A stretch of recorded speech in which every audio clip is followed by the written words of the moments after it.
The fresh season is nearing the end, and I think we can overall agree that this season was a good step up from the chill season. There's more to do throughout the whole season, with the 2 Splatfest, big run introducing Ouroboros, and extra works. Of course though, there are a couple flaws with this season. The month of flank routes getting taken away, the Kraken was a little too overpowered at the start of the season when interacting with the objective, and Clash Neo being the most dog shit blaster in the game. Fuck this thing. But with Sizzle season news right around the corner, I thought it'd be fun to go over my hopes and wishes for the upcoming season. I'm going to skip over some of the basics like League Battle, new gear, map, umbrella fixes, and more private battle options because I'm going to assume you've already heard those to death at this point. Let's get Salmon Run out of the way first, since I'm not as into it as others are. And in terms of modes and events, I honestly think Salmon Run is in a great spot right now. Where I feel Salmon Run falls the most right now is in the map selection. I've never been big fans of majority of Splatoon 2 Salmon Run maps. Maroon's Bay is okay, and Spawning Grounds is Spawning Grounds. We don't need to talk about that. So, really, I don't want any more Splatoon 2 maps to come back. With how great Sockeye Station and Hydro Plant feel to play on, I'd really like to see some new maps instead. Maybe have a map that could be like a small alternate island that you wouldn't be able to see in the story mode. Though, if I had to choose one Salmon Run map back from Splatoon 2, then I'd go with Lost Outpost. Despite this side with the disgusting amount of grades, seriously, what the fuck, I honestly think out of all the original Salmon Run maps, this is easily the best one. There's paintable walls, a good amount of area to move around, and low tide is really good on this map, with a bit of changes to it mostly to the amount of grades, and the egg throw not being a feature. I think this could be a very solid Salmon Run map for Splatoon 3 if it were to return. With the current state of the new Splatoon 3 maps, I don't even know if I want to ask for a new one. But asking for old ones to come back is like a double-edged sword since Nintendo has proven time and time again that they love fucking them up. Well, if I were to come up with a new stage, obviously I'd go with the most fitting setting imaginable for a summer-related season. An underground mine, of course. What do you mean by that? Okay, I don't know why, but I've always had an image of a Splatoon match taking place in an underground mine with a bunch of glowing crystals and jellies and minecarts terrified for their life. I have no idea how the map would look, but let's be honest, Nintendo would fuck it up somehow. As for the returning maps, if it's from Splatoon 1, I'd probably go with Black Belly Skate Park. It's probably the safest option, but it fits with the summer theme a lot better. And it's either I ask for this or Mori Towers, so pick your poison.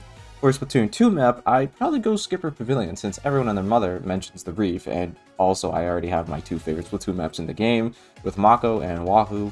Yes, I like Wahoo.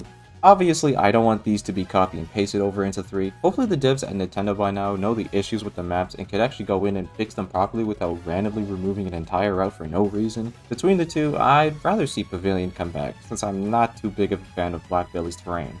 For some smaller features I'd really want to see added, I'm fine with not being able to change gear and weapons in Anarchy since it disrupts the flow of the team, and it means a lot more. But let us at least be able to change weapons and gear in Open. It doesn't mean as much, and is regarded more so as a ranked casual mode, but having the option could encourage more experimentation for solo players before they go into a series or X battle, and make it so you don't have to tell your friends to leave every time you want to switch weapons. This one has confused me ever since Splatoon 3 came up, but why can we not see gear's progress in the equip menu? It is extremely annoying having to go equip gear so I can see its progress, leave the menu, open the shortcut menu, and then see the progress there, and then go back into the equip menu to change it.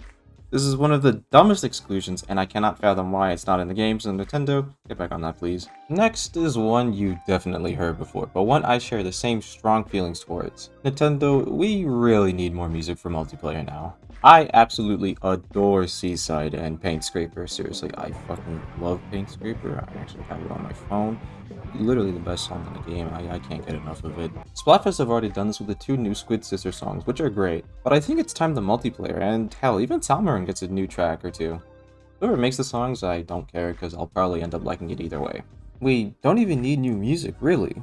Though that would be very appreciated, don't get it twisted. The multiplayer songs for Splatoon 1 and 2 are already in the game, so just put those songs in the actual matches and this problem would be immediately solved. All I ask is that we get a slider option like Smash Ultimate to make the songs play more often and not. 1, so I can max out Paint Scraper, and 2, so I can mute this monstrosity called Fins and Fiddles. Lastly, I would love to see more original Tricolor maps like the Triforce one. No more altering maps, just completely new stages designed specifically for Tricolor. It seems like majority of the fanbase enjoyed the Triforce map, and the louder we are about it, the more Nintendo will be likely to see it and make new maps designed around Tricolor, so let's keep the noise going. I don't mind if they use existing level assets like they did with Scorchboard since it saves time for the developers. As long as we get original Tricolor maps, I'm done with whatever they decide to go with. Finally, the main highlight for this video, the weapons. I enjoy a lot of the weapons in Splatoon 3, so narrowing the weapons I'd like to see down to 11 for this new season was pretty tough. I've split this into 2 sections, with 5 weapon kits that are more so kits that I'd want to see personally, and 6 other kits that I feel Nintendo would do. I tried my best to use as many subs and specials as I could, so some of the Nintendo kits are going to be bad because of it. And I limited weapon classes that have gotten a new weapon or kit from both seasons, such as rollers, blasters, and sloshers. Starting us off is the foil squeezer, with Splat Bomb and Zipcaster. With Splash Neo not getting Zipcaster for whatever reason, I thought fuck it, the next best thing for it is Squeezer. Splat Bomb was already on the original foil Squeezer from 2, and with Squeezer's tap shot range paired with Zipcaster, you can play at far distance while poking the enemy, and just zip to the other side of the map and go for the kill. Both also have perfect jump accuracy in the air, and with Squeezer being the more difficult weapon, giving it a hard special to master makes for a very high skill ceiling with this kit. And would also be pretty fucking hyped to watch in tournaments. Next up is a kit I put zero thought into, the Custom Blaster. This is the blaster of my dream. Nothing but an aggressive slayer. I absolutely love blasters, and the main one is still my favorite, but the current kit for it doesn't really fit my playstyle at all. I have a very aggressive playstyle, even more so with blasters, and Autobomb sorta works for that. I do occasionally get a kill with it every now and then, but Big Bubbler is a supportive special, and it doesn't really click with me. It can hold space for a bit, but it doesn't take long for someone to shred it, or just enter it and kill me in the process. So with this kit, I went purely aggressive. Splat Bomb as a better bomb, and a 190p booyah bomb that can be used both aggressively and supportively. You probably know why this kit would be good, so not much else to explain really. I want to go in and annoy the enemy team. Despite all that, the next weapon on here might be surprising. Tentabrella is by far the weapon I do the worst with in Splatoon. It's the complete opposite of my playstyle, and I struggled even getting it to a 1-star rating. But there was one Tentabrella in Splatoon 2 that I never got to play, that being the camo version. So here's the Splatoon 3 version I've come up with. Ultra Stamp is my second favorite special in the game, so that's staying no matter what. And going off of how bad Ink Mines worked for the Undercover Brella, I decided to remove it off the new kit and replace it with Autobomb. It still fills in with the support role Tentabrella likes to play in, without giving it an overpowered bomb. This would still mostly fall in a supportive weapon that can just switch to an aggressive slayer with a push of a button, or could throw a stamp from afar away to deal with threats like Crap Tank. Overall making it a very flexible weapon and an easier way for me to get the gold Ultra Stamp badge.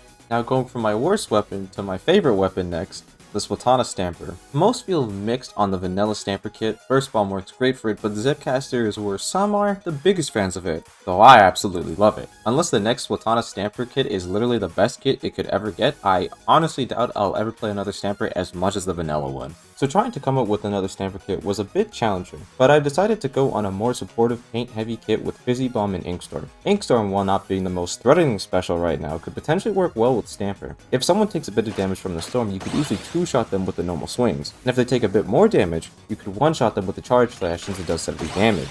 It surprisingly has some decent combo potential if you think about it, though you'd probably have to throw your Inkstorm towards a more aggressive spot to hit enemy players. I think this kit could work really well with zones too. Stamper's Charge Slashes paired with Fizzy Bombs and Inkstorms could very quickly paint or contest the zones, and breaking the Rainmaker shield will almost never be an issue for this, especially if you run Object Shredder on it. Ending off my kits is the Foil Reflux 550. Why foil? I don't know. Why 550? It sounds cool. And why Angle Shooter out of everything?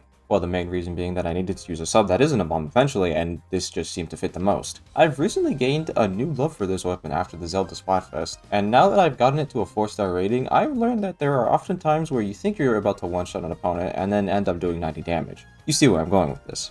While your opponent runs away, you could snipe them with an angle marker since it outranges the main weapon, and it can even be used up in close fights, comboing well with the tap shots. And try Zuga to be another part of the kit that outranges the main weapon, and to make sure it's not as passive as the original Reflux.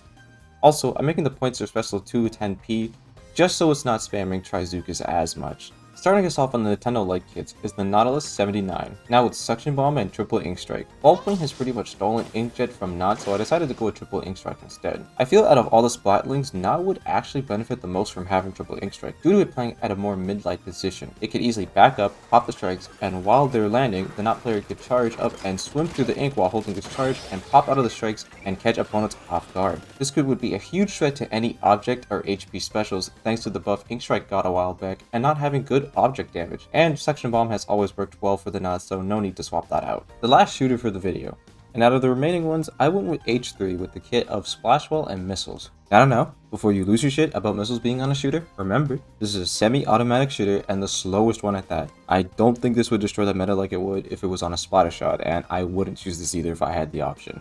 Like I said at the start, these Nintendo kits aren't made with how good they'd be. Rather, I'm trying to replicate Nintendo's kit ideology while making sure I don't have a bias towards bomb subs. They also gave it missiles before, so fuck it, let's do it again. Using Splash Wall to take space in between a choke point could make this another very flexible weapon, but mostly stay as a midline, and like with Not, Splash Wall has always been on H3, so no point in removing that now. Dually players have been starving for a new kit that doesn't suck for a while now, and I've chosen 2 Dualies to give new kits to, both of which Dually players will definitely not like, but like I said prior, these aren't made to be perfect kits intentionally. Coming up with a bomb to give to Tetra that wouldn't make it super overpowered was surprisingly difficult, as majority of the bombs would be extremely good for it.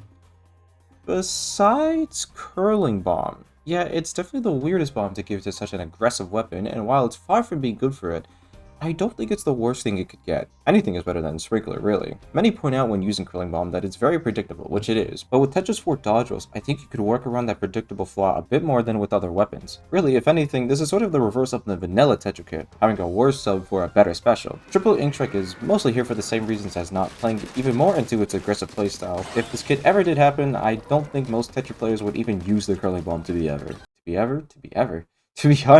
What the heck? For the next weird dually kit, we have the custom dually squelchers with Toxic Mist and Killer Whale 5.1, the Tri-Stringer kit. I didn't want to give this point sensor again since I don't think that's a good fit for it at all, so I decided to go with something that's a bit similar to it, being Toxic Mist. The mist isn't really threatening, but you could throw it at vital checkpoints to poke at anyone trying to get past it with your long range, or block off important areas to put more pressure on other locations. And the Killer Whale so you can get the location of others just like how you did before with missiles, and you could do some good chip damage for easier kills.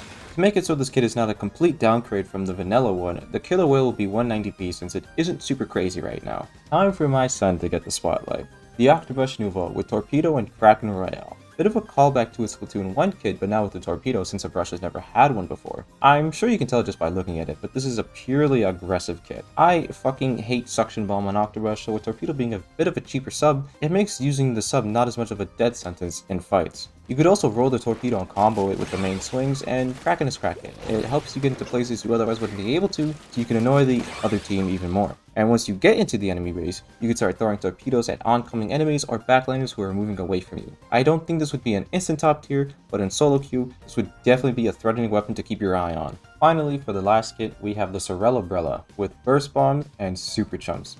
So y'all wanted the Brella damage back, right? Huh? Yeah, well here you go. Y'all got the burst combo with the main weapon for that damage back y'all wanted back so badly. I said back like twice. Even after the recent burst bomb nerf, it being a relatively cheap sub makes pairing it with a Brella that's a more ink-hungry weapon a lot more bearable. And managing your ink won't be as challenging with it. Brellas have gone through too much shit with this game, so I think they deserve a burst bomb kit as a treat, you know? And Super Chumps, being honest, I kinda just slapped it on there. That's it. I just feel Nintendo would do that. Why? I don't know. To shit on Brellas more than they already have? Well, I don't think Super Chumps would be the absolute worst. Reef Slider is right there, after all. If you're up close to the Chumps, the chip damage from it could make getting kills a bit more likely. And if you use the Chumps as an actual decoy to hide your jump marker, you could surprise an unexpected player with the Burst Brella combo, so the full kit synergy is there. It'd just be hard to utilize it all at once. And that's it. I think I've covered a lot of bases for what I want to see with this video. Out of everything, I really hope we get those small quality of life improvements and the music features. Pokemon Sword and Shield really showed me just how much improving the quality of life features matters in the long run, and Splatoon 3 could definitely use some of that. If we don't get those for whatever reason, then I'd like to see some new hairstyles. I love the Pompador-like hairstyle, but it doesn't work for every gear unfortunately. At least 2 new hairstyles for both species. I'm hoping the Sizzle season improves on the areas Fresh season we're lacking in, along with providing more mid-season content either with more events or a new map or some weapons being dropped around it, just so we're not completely bored during it. With all that said, let me know what you want for the Sizzle season below in the comments, and here's hoping the lead up to the season is a fun time for everyone. Thank you all for watching. Now here's actually hoping that I can finish this before we actually get the season news and this all becomes outdated and I will take a L, it will suck. Yeah! That would suck.